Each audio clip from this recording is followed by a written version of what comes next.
Misioni Artemis 2, 5 misteret që NASA shpreson të zgjidhë mbi hënën.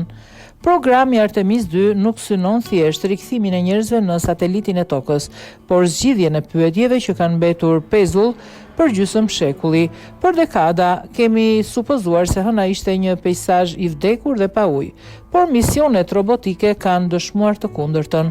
Ky trup qiellor fshe enigma themelore që mund të marrin përgjigje brenda 20 viteve të ardhshme. Origjina e hënës. Teoria kryesore sugjeron se hëna u formua 4.5 miliard vjet më parë pas përplasjes së Tokës me një planet të përmasave të Marsit. Megjithatë, kjo hipotezë bazohet në simulime dhe mostra të limituara të misioneve Apollo.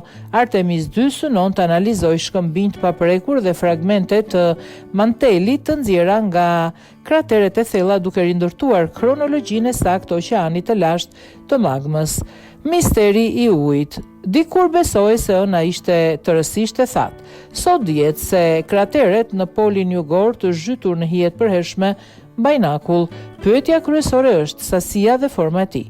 Eksplorimi i këtyre zonave do të përcaktojë nëse ky ujë mund të shfrytëzohet për prodhimin e oksigjenit dhe karburantit, duke diktuar kështu fizibilitetin e bazave të ardhshme njerëzore atje.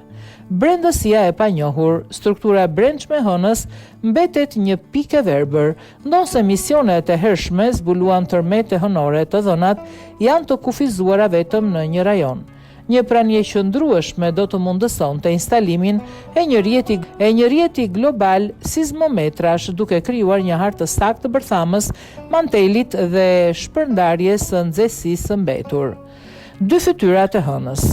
Pse ana e dukshme e hënës është e lëmuar dhe e pasur me bazalt, ndërsa ajo e pasme është e parregullt dhe e mbuluar me kratere. Kjo asimetri është një nga enigmat më të mëdha. Përmes ekspeditave në anën e padukshme dhe analizës termike të mostrave, shkencëtarët shpresojnë të kuptojnë efektet gravitacionale dhe evolucionin e diferencuar të dy anëve. Enigma e magnetizimit. Shkëmbinjt e sjell nga misionet Apollo treguan shenja magnetizimi, gjë që bie ndesh me faktin se hëna është shumë e vogël dhe ftohtë për të bartur një fushë magnetike aktive.